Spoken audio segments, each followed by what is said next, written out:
Morning students, how are you. I hope आप स्वस्थ होंगे, काम कर रहे हो, घर पर हैं तो आप अपना होमवर्क लगातार करते रहिए। और अब हम बात कर लेते हैं अपने चैप्टर्स की।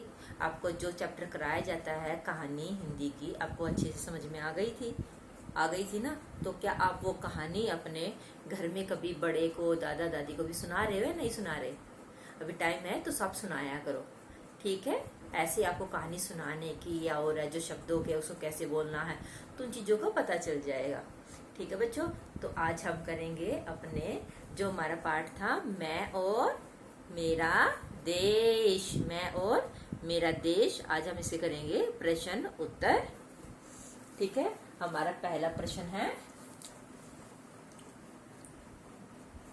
हमारा, जापान की यात्रा कौन कर रहा था? पीछे प्रश्नवाचक अच्छे, कौन कर रहा था, ठीक है। तो हमने कहानी पढ़ी थी, जब अपनी कहानी ध्यान से पढ़ लेते हैं तो फिर हमें वो क्वेश्चन आंसर पता हो, जैसे कि कौन था, किसने क्या कहा था, कब कहा था, कहाँ कहा था, ठीक है। तो हमारा इसका उत्तर है, जापान की यात्रा संत स्वामी राम तीर्थ जी कर रहे थे। हमारा दूसरा प्रश्न है, जापानी युवक ने, युवक होता है लड़का, जापानी युवक ने स्वामी जी से फलों का क्या मूल्य मांगा? मूल्य होता है बच्चों दाम, ठीक है। कि कोई भी चीज हम फ्रूट वगैरह खरीदते हैं, कोई फल फ्रूट वगैरह कोई खरीदते हैं तो उसकी हम कीमत देते हैं ना, पैसे देते हैं तभी तो हम खरीदते हैं ना, ठीक है। तो ऐसे ही स्वामी जी, जापानी युवक ने स्वामी जी से फलों का क्या मूल्य मांगा? स्वामी जी को उसने टोकरी भरकर क्या दिए थे? ताजे फल दिए थे। तो जब स्वामी जी ने उनका आंसर पूछा, क्या उससे उसका मूल्य पूछा, तो उसने क्या बताया? तो हम उत्तर लिखेंगे, जापानी युवक ने स्वामी जी से फलों का मूल्य या फिर दाम मांगा कि वे अपने देश में जाकर किसी से यह न कहिएगा कि जापान में अच्छे फल नहीं मिलते। मतलब उस जो युवक था उसने दाम मतलब पैसे लेने की बजाय क्या किया? अपने देश का मान सम्मान गौरव वो बनाए रखने के लिए क्या कहा कि कहीं हमारा देश बदनाम हो, कोई बाहर जाके ये बोले कि वहां पर तो अच्छे फल नहीं मिलते। इसीलिए उन्होंने क्या बताया कि वो क्या मूल्य लिया उसने, कि वो बाहर जाकर, वो अपने देश में जाकर ये ना बोले कि वहां पर अच्छे फल नहीं मिलते। अब ऐसे बोलेंगे तो फिर क्या उस देश में कोई आ पाएगा? नहीं आ पाएगा ना। क्यों? उसको बोल देंगे कि हाँ वो तो अच्छे फल नहीं मिलते, जो फल खाते हो, ठीक है। और हम फ्रूट भी खाते हैं ना, ठीक है। तो अब हम क्या करेंगे, हमारा नेक्स्ट क्वेश्चन देखेंगे। स्वामी जी जापानी युवक के किस उत्तर को सुनकर मुग्ध हो गए? ऐसा जापानी युवक ने क्या उत्तर दिया था कि वो सुनकर स्वामी जी मुग्ध हो गए? जब जापानी युवक ने कहा कि मूल्य ही देना है तो अपने देश में जाकर यह मत कहना कि जापान में अच्छे फल नहीं मिलते। यह उत्तर सुनकर स्वामी जी मुग्ध हो गए। हमारा क्वेश्चन नंबर 4 है बच्चों, हमारे व्यवहार की हीनता होती बच्चों संकीर्णता, ठीक है।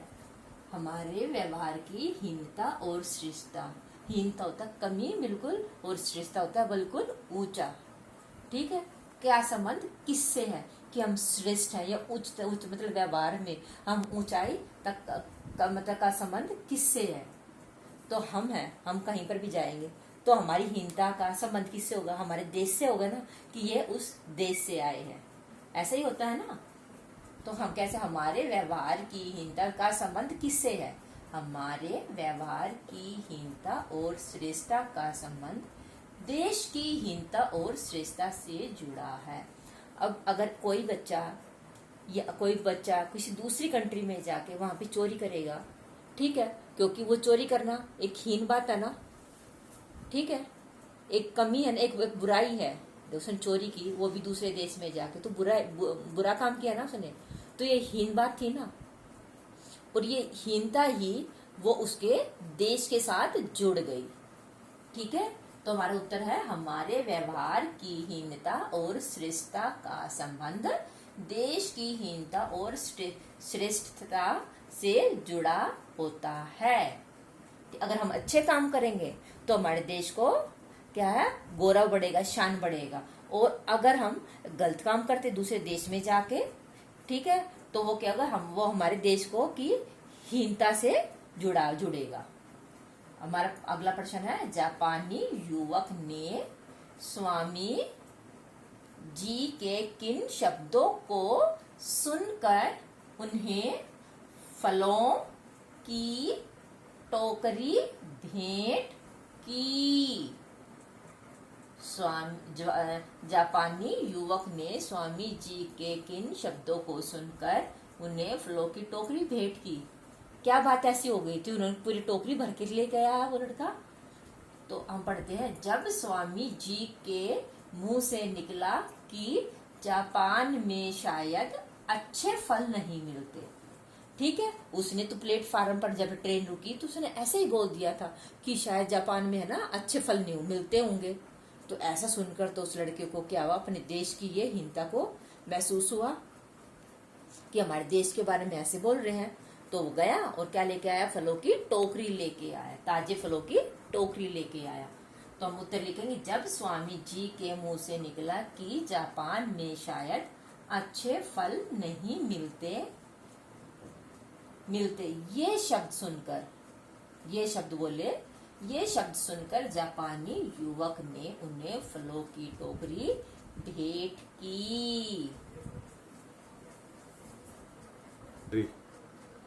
तो बच्चों, आज हमने अपने ये प्रश्न उत्तर लिखे हैं, आप साथ ही साथ याद करते रहना। आप अपनी चेकिंग, बल्कि मैं तो ये कहूंगी कि लिखकर है ना, आप जब आंसर लिखते हैं, क्वेश्चन लिखते हैं, तो आप खुद पहले चेक किया करो, ठीक है, कि कहाँ पर मिस्टेक हुआ है और कहाँ पर मात्राओं की गलती है और प्रश्न में क्या पूछा गया है, ठीक है बच्चों। तो आप अपना ध्यान रखिए और अपनी पढ़ाई करते रहिए। Thank you and have a nice day.